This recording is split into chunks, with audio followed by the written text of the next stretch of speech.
Well, hello everybody from the Hauntworld YouTube channel. Today, we're celebrating, but at the same time, we got a lot of bad news to talk about. And I'm talking about this from our pinball room. Why? I don't know. Because that's just where I happen to be standing at the moment, I guess. Okay, but we're gonna go take a look at some cool stuff that's Halloween related. So come along with me. And let's talk Halloween 2024. Apparently, is not off to a very good start. And hold on, I gotta get me a light because I plan on going outside and showing you my new sign that I just installed. I didn't personally install it and I didn't personally build it, but I did buy a sign for the darkness. And I'm very excited about this sign, and we're gonna go out and look at it, and we're gonna talk a little bit about Halloween 2024, which has gotten off to a rotten start for a lot of haunted house owners. And we're gonna talk about like why that might be. And by the way, I like to talk frank, okay? I wanna keep it real. And so I made a video similar to this one a few months ago, and some of the people criticized me on the comments saying, hey, don't talk about politics, talk about Halloween. Well, how can you not talk about politics and talk about why haunted houses are doing so terrible right now? So here's what I've been told. I have talked to a couple dozen haunted house owners, and they have told me that they're doing anywhere from 15 to 50% down so far. That's pretty bad. That's actually awful. And some of the smaller haunts, and this is where things get a little weird, okay? Because the smaller haunts will say, oh no, we're doing about the same, or we're doing a little bit better. Well, that's because you're really not a big haunt, and you're probably in a small community, and you know the reality is your haunt has a lot of room to grow in the first place. So when you're going from 4,500 people to 5,000 people, that, you know what, at the end of the day, that's not that hard to do with a little bit better marketing, okay? The fact that you've been there a little bit longer. So I'm not shocked to hear somebody say, oh yeah, we're doing about the same, or we're doing a little bit better than last year. That's not a hard thing to do when you're not used to doing 50,000 people, 30,000 people, 20,000 people. And so that's why whenever people ask online, hey, how are you doing? And you get a mixed bag, you get mixed results. That's because you have to have a lot more scientific poll than just asking people how they're doing.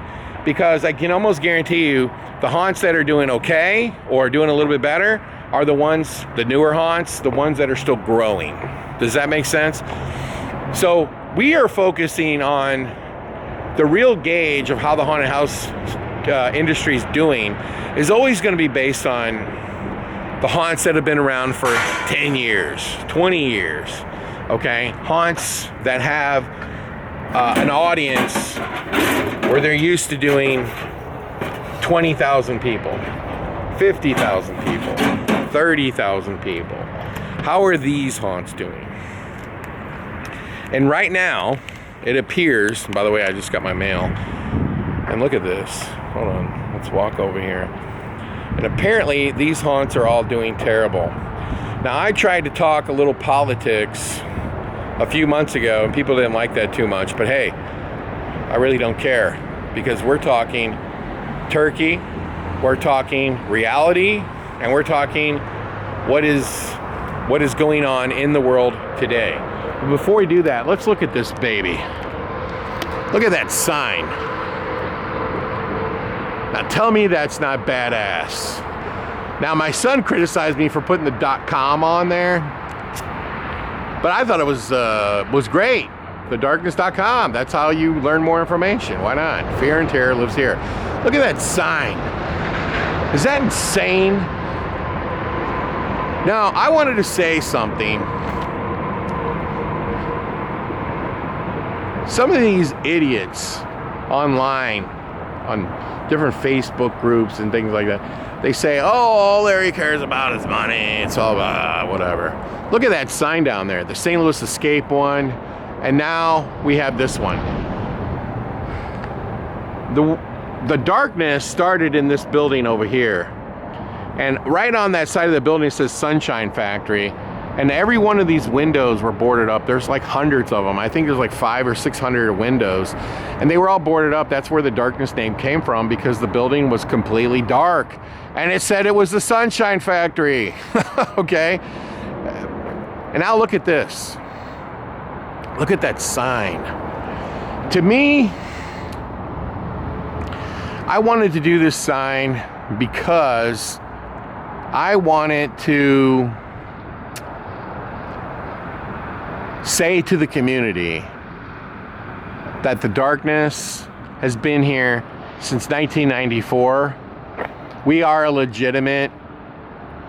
of the legitimate best attractions in the history of this city.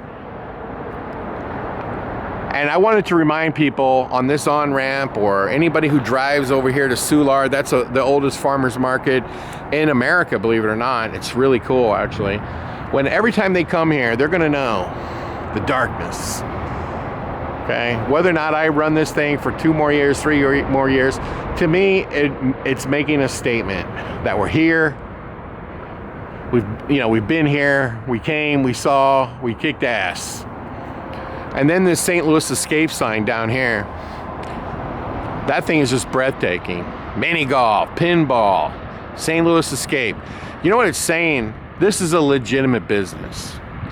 And it was in my opinion, a great investment. Now, how was I able to afford these signs? And you might want to ask, how much did they cost? They cost about $35,000 each. Plus, I had to pay for electric to get it wired, okay? But yeah, they cost about $35,000 a piece. And these signs are massive. It took a crane to get them up there. I mean, these signs are huge. These are no joke signs, okay? And so you're talking about $70,000, $80,000 spent on 2 signs. So yeah, all I care about is money. I mean, I'm just money hungry. Yeah, so spend $80,000 on signs that you don't actually need. That makes a lot of sense. Because it actually doesn't make any sense. And I'm already planning